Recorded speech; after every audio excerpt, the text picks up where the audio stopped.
there, jumping all the way over from the 1 lane to the 4 lane on their great cars, and just now stuck in that afternoon traffic here, just squeezing, threading that needle there between those cars. The Glendale Police Department is just trying to keep up at this point, but with the erratic nature of this driver, it's going to be hard to do because those police officers have to put the safety of the public first, and the way this driver is driving, that is going to be hard to do, to stay on the tail of this driver. We can see how this driver's kind of just getting stuck in all this late afternoon traffic, but the police department saying, nope, we are sticking with you. Wow, almost losing control there as he weaved around that car, choosing a different direction there. As I can tell you, Courtney, this is one of the craziest pursuits I've seen in some time. This car going about 70 miles an hour through these surface streets, almost losing control there at that intersection where all that traffic was. This is an extremely dangerous pursuit. Colton, Micah Ullman here with you as well. And as we watch this become increasingly dangerous on surface streets, oftentimes law enforcement will actually back off and try and calm things down. It doesn't appear at this point that these officers are willing to do that. That's right. What we're hearing is that, you know, backing off of this pursuit hasn't really seemed to slow down this suspect. The suspect is simply wanted for a traffic violation starting probably 30 minutes ago, and it's just the suspect has just kept driving quite erratically since then. You can see it kind of doing that loop there through that residential area. Luckily, not a lot of people are just, wow, just missing those cars into that power line there. Wow, and that is quite the ending to this pursuit. We sure hope that this suspect is okay. Now the police have to figure out how to secure the situation. You have down power lines, and they're going to have to protect the public there too. So they're going to take this slowly. They're going to call fire and ambulance services to the area to stage for when they get this suspect out of the vehicle. But right now, with that armed and dangerous kind of watch out for this suspect, it's going to be a slow process to make sure that the suspect isn't going to harm any of the officers or the public. You can see they have a canine unit out as well, so if the suspect comes out and decides to run, which would be hard to do after that type of impact, that canine officer is there and ready to take the suspect into custody. Three people so far coming out of that vehicle.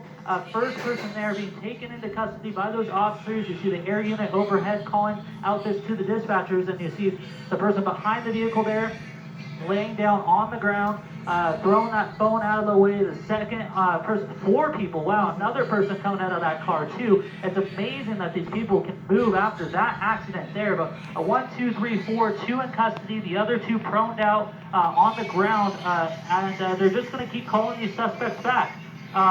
As they end up, as they kind of have the opportunity to. It doesn't look like this point that all of these suspects are injured in a way where they can't move. It's hard to tell right now from our angle to see how that driver is doing, possibly passenger now that looking at that vehicle is doing, kind of sticking their arms out of that door over there. But the police department's taking this one by one suspect, one by one, to take them into custody after this this huge crash here, taking down a power line into a tree. Luckily, no civilians or the public was injured, but there you go. They're going to take that 4th person into custody, standing up, walking slowly back to those officers. This is what they want to see as they take these suspects into custody. Very slow movements. They're going to check the suspect for weapons, take them into custody, and then they're also interviewing all these different suspects to make sure there's no one else in the vehicle. There's number 5 coming out of the vehicle. So a lot of people in that very small Toyota vehicle there, and luckily they're all moving well. You see that last person there just said, hey, I'm done. I'm going to come over. I'm going to put my hands behind my back. And I'm ready to be taken into custody, but those officers still poised to make sure that they can clear that vehicle and make sure that it is safe and the situation is wrapped up here in the Los Feliz area here, just to the west of the 5 freeway, and to the, let's say, south of this is actually Echo Park, my bad. And so now you're going to see the officers here come together, and they're going to approach the vehicle and clear it, Micah. There it is again. Sorry, Courtney. As we see on screen, right, a replay of this crash, and a minor miracle, frankly, that no one was hurt, either bystanders or anyone in that car. Look at that. This happened at a Arco gas station right there. Can you imagine just pumping gas and just seeing this all go down? And amazingly, 5 people got out of that vehicle and seemingly looked okay, that they were able to walk out unhurt. And it looks like they've cleared the car. It's quite amazing that those suspects made it out of the vehicle. It looks like they're clearing that car. You can see how the officers' kind of poise has changed, and they're still going to make sure that they get him able to look in that trunk and everywhere. But for the most part here, it looks like they're calling this code 4, that the scene is clear, the scene is safe, and now they're going to have to call in the utility companies, the fire, the paramedics to check out those suspects and take care of now this down power line here in the Echo Park area. Yeah, again, a small miracle. No one was hurt.